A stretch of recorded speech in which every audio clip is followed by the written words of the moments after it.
याद करिए, 500 वर्षों का इंतजार समाप्त करके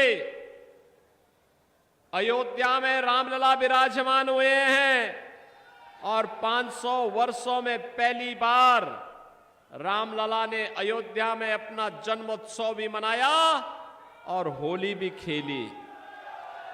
खेली ना। अब आप सोचो, रामलला को अयोध्या में लाने वाले कौन है? मोदी जी, बीजेपी। और मोदी जी और बीजेपी को ताकत किसने दी? आपने दी। आपकी पीढ़ी सौभाग्यशाली है और हमारी पीढ़ी सौभाग्यशाली है। बहन और भाइयों, हम इस लोक में अपने वर्तमान और भावी पीढ़ी को बताएंगे, हमारे कारण राम मंदिर का निर्माण हुआ। और जब परलोक जाएंगे तो अपने पूर्वजों को भी बताएंगे कि हम आपके संकल्प की पूर्ति करके आए हैं, अयोध्या में रामलला विराजमान हुए हैं। बहनों और भाइयों, ये सौभाग्य का दिन देखने का अवसर किसी ने आपको दिया है, तो ये मोदी जी ने दिया है, भाजपा ने दिया है। अन्यथा कांग्रेस और सपा का गठबंधन तो आज भी वही राग अलाप रहा है। क्या राग अलाप रहा है? जब इनकी सरकार थी तब कांग्रेस ने क्या किया था? तब कांग्रेस ने कहा था राम तो हुए ही नहीं। कहा था ना, राम सेतु को तोड़ने का काम किया था ना कांग्रेस ने।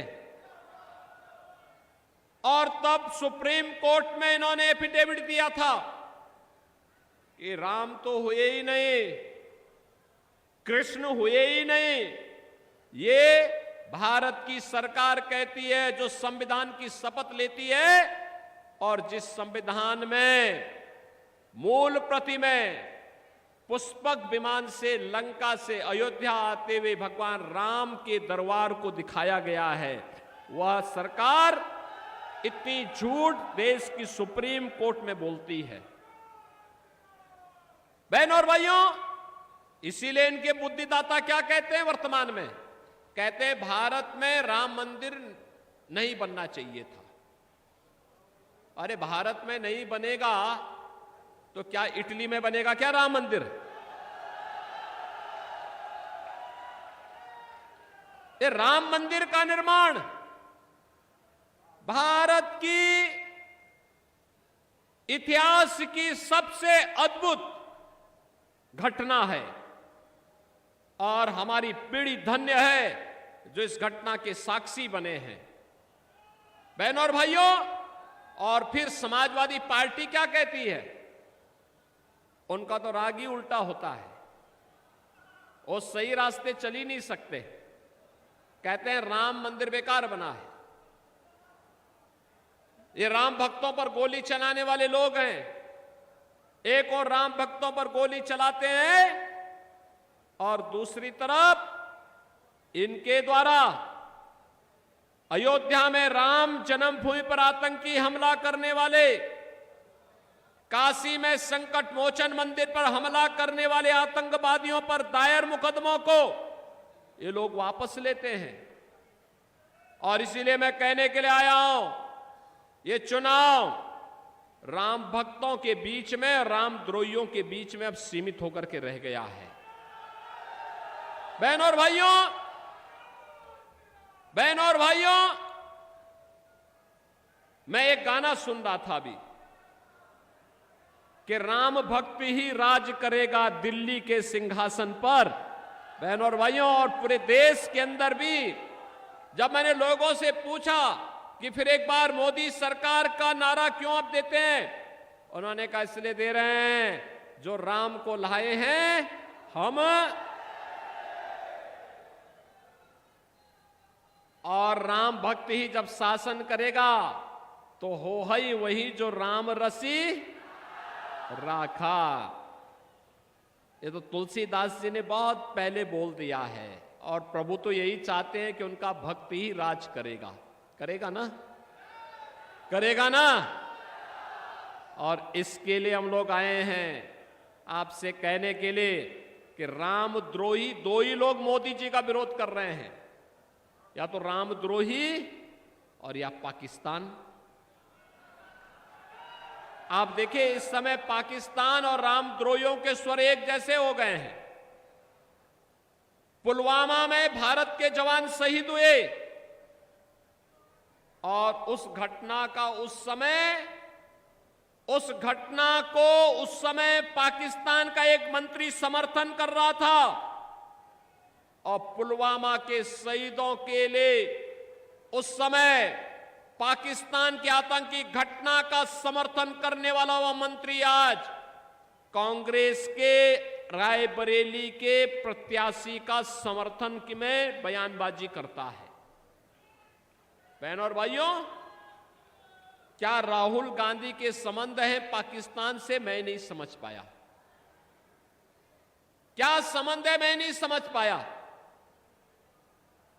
रहेंगे हिंदुस्तान में, वोट मांगेंगे रायबरेली में,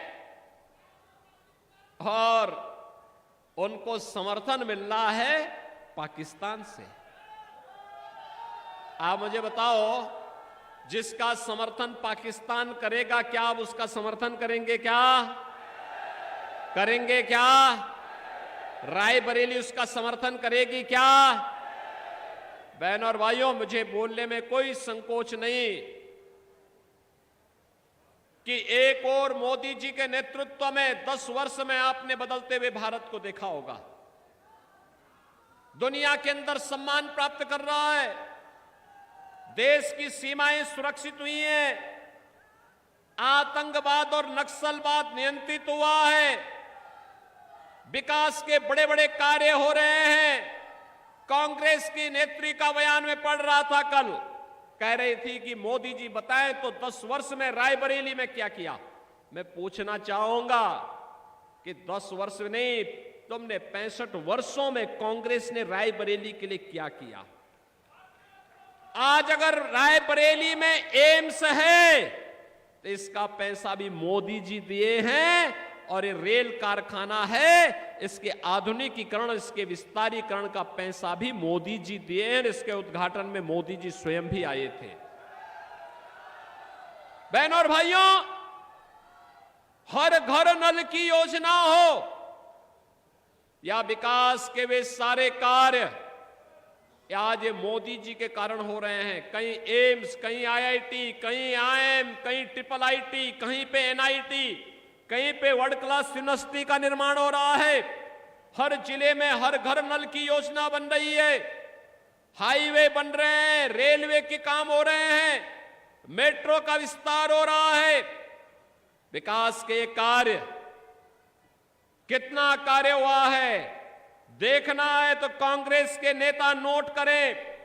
यह देश आजादी के पहले से लेकर 2014 तक केवल 52 एयरपोर्ट बना पाए, 74 एयरपोर्ट बना पाया था।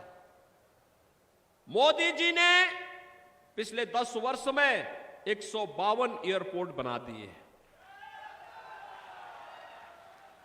कांग्रेस समेत पहले से, आजादी के पहले से लेकर के 2014 तक जितना हाईवे बना था, आज उससे दुगने हाईवे बन गए हैं। मेट्रो केवल 5 सिटी में थी, आज 20 सिटी में मेट्रो है। एम्स केवल 7 थे, उनमें से कांग्रेस ने 1 बनाया था, अटल जी ने 6 बनाए थे। आज देश के अंदर 22 एम्स हैं, 22। बहनों और भाइयों, पहले हर घर नल की योजना नहीं थी, आज हर घर की नल की योजना लागू हो चुकी है। पहले बहनों और भाइयों, ये कांग्रेस की सरकार के समय स्वास्थ्य की सुविधा में लोग तड़पते थे, आज हर 1 डिस्ट्रिक्ट 1 मेडिकल कॉलेज का निर्माण हो रहा है। बहनों और भाइयों, विकास के कार्यों को भी आप देखेंगे, कांग्रेस के समय लोग भूख से मरते थे, गरीब भूख से मरता था। आज 80 करोड़ लोगों को फ्री में राशन की सुविधा का लाभ प्राप्त हो रहा है। और फ्री में राशन का सुविधा ही नहीं मिल रही है, जो ये पाकिस्तान का लाभ रहे हैं कांग्रेस के नेता। मैं उनको पूछना चाहता हूं, मोदी जी ने 10 वर्ष में उतने गरीबों को खुशहाल जीवन की ओर अग्रसर किया है जितनी पाकिस्तान की आबादी है, उससे ज्यादा 25 करोड़ लोग गरीबी रेखा से उभरे हैं भारत के अंदर। और भिखमंगा पाकिस्तान, आज का न्यूज आपने सुना होगा कि पाक अधिकृत कश्मीर में दंगा इसलिए हो गया क्योंकि वहां पे खाने के लिए आटा नहीं है, बिजली नहीं है, चावल नहीं है, और खाने को लेकर के लोग ऐसे लड़ रहे हैं जैसे गली मोहल्लों में लड़ते हैं। बहनों और भाइयों, ये पाकिस्तान की दुर्गति देखने के बाद भी अगर कोई दुर्बुद्धि व्यक्ति पाकिस्तान का राग अलापता है, उससे कहना चाहिए कि भैया जाओ पाकिस्तान में, भारत में बोझ मत बनो, मत बनो भारत में बोझ। भारत तो 80 करोड़ लोगों को फ्री में राशन की सुविधा का लाभ दे रहा है। 60 करोड़ लोगों को आयुष्मान भारत में 5 लाख रुपए का स्वास्थ्य बीमा दे रहा है। 50 करोड़ लोगों को जनधन अकाउंट खोले गए। 12 करोड़ किसानों को किसान सम्मान निधि का लाभ दिया जा रहा है। 12 करोड़ घरों में शौचालय बने। 10 करोड़ गरीब लोगों को उज्ज्वला योजना का रसोई गैस का सिलेंडर उपलब्ध कराया गया। और उत्तर प्रदेश सरकार से होली और दीपावली में एक भरा हुआ सिलेंडर उन परिवारों को हम लोग उपलब्ध करवा रहे हैं। बहनों और भाइयों, 4 करोड़ गरीबों के मकान बन गए। और मोदी जी ने कहा है अगले 5 वर्ष में बचे हुए सभी गरीबों को एक एक मकान उपलब्ध करवाने का काम करेंगे। कांग्रेस के समय योजना का लाभ चेहरा देख करके दिया जाता था। और डॉक्टर मनमोहन सिंह का बयान तो था ही। डॉक्टर मनमोहन सिंह जी ने क्या कहा था देश के संसाधनों पर पहला अधिकार मुसलमानों का है। हमारा दलित कहां जाएगा, पासी कहां जाएगा, लोधी कहां जाएगा, कुर्मी कहां जाएगा, हरिजन कहां जाएगा, दलित कहां जाएगा, अन्य गरीब कहां जाएगा। बहनों और भाइयों, मोदी जी ने गरीबी को ध्यान में रख करके, दलित वंचित को ध्यान में रख करके योजना का लाभ दिया। और सबका साथ और सबका विकास का नारा आज देश के लिए एक मंत्र बन गया है। कांग्रेस ने अभी अपना न्याय पत्र जारी किया है। बहनों और भाइयों, ये न्याय पत्र नहीं, भारत के प्रति अन्याय पत्र है। ये न्याय पत्र नहीं, यह भारत के खिलाफ साजिश का एक दस्तावेज है। यह साजिश का दस्तावेज इसलिए, इसमें एक छोटी सी बात मैं आपको इसकी तरफ आकर्षित करना चाहता हूं, 2 मुद्दों की ओर। एक मुद्दा है जिसमें कांग्रेस कहती है हम गरीबी हटाएंगे। दादी ने यही नारा दिया था, आज नाती भी वही नारा रटाई जा रहा है, गरीबी हटाएंगे, गरीबी हटाएंगे। अरे गरीबी कैसे हटाओगे बताओ?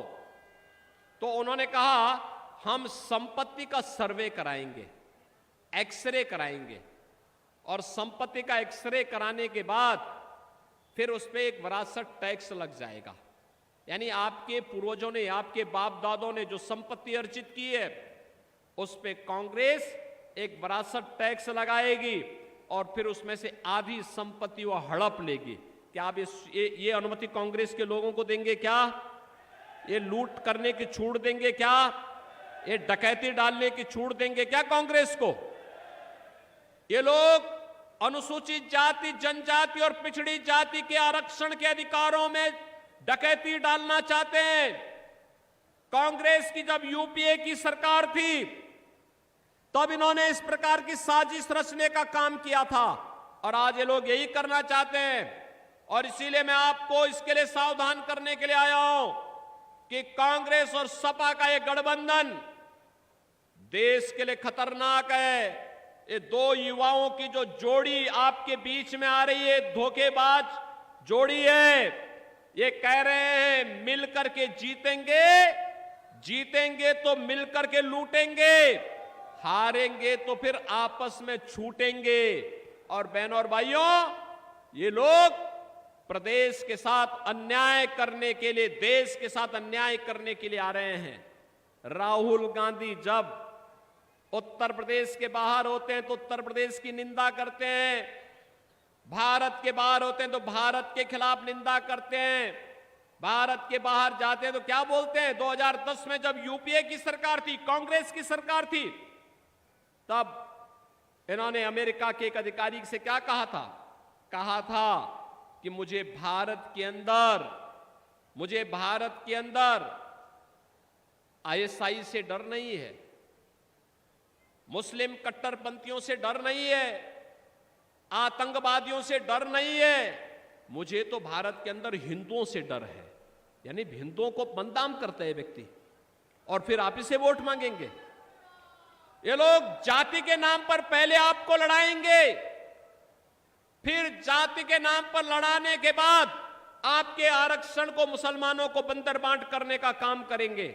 क्या आप ये अनुमति इनको देंगे? क्या ये अनुमति देंगे? क्या कांग्रेस के मैनिफेस्टो में एक बात और कही गई है कि अल्पसंख्यकों को उनकी रुचि के अनुसार खान पान की स्वतंत्रता देंगे। बहनों भाइयों, मैं पूछना चाहता हूं, अल्पसंख्यक और बहुसंख्यक का भोजन में कौन अंतर है? रोटी वो भी खाते होंगे, आप भी खाते होंगे, चावल वो भी खाते होंगे, आप भी खाते होंगे, खिचड़ी या खीर वे भी खाते होंगे, आप भी खाते होंगे, फल आप भी खाते होंगे, वो भी खाते होंगे। लेकिन एक जगह में मतभेद हो जाता है।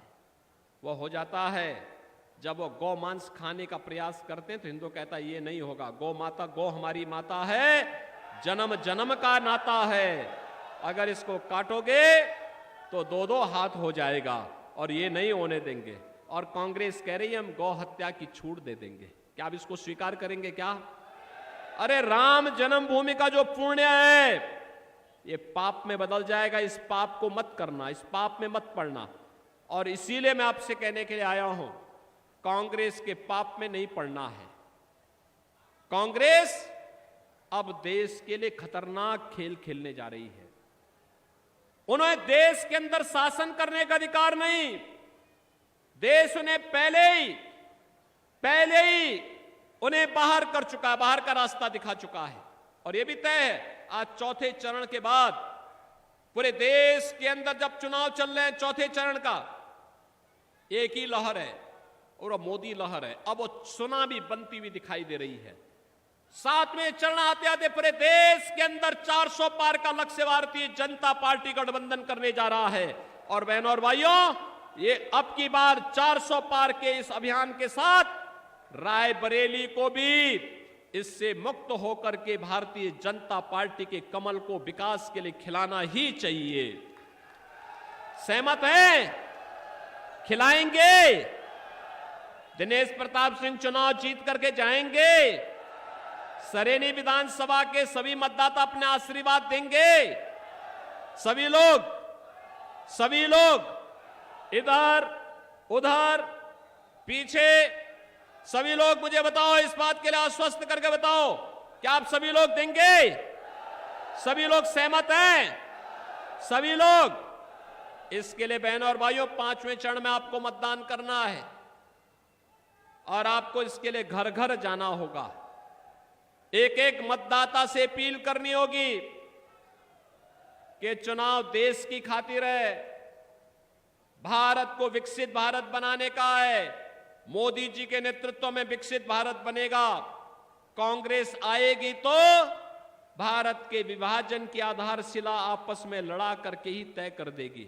और इसलिए कांग्रेस को एक तरह से विदा करते हुए हमें मोदी जी के नेतृत्व में कमल खिलाना है। सहमत हैं? सहमत हैं? चुनाव के दिन पहले मतदान, फिर और काम, इस अभियान को आगे बढ़ाएंगे। सभी लोग करेंगे तो फिर मेरे साथ आप बोलेंगे, भारत माता की, भारत माता की, भारत माता की। तो उत्तर प्रदेश से आप सुन रहे थे सीएम योगी आदित्यनाथ को रायबरेली से, जहां पर लगातार चुनावी जनसभा को संबोधित कर रहे थे। इसी के साथ विपक्ष पर जमकर निशाना भी साधा।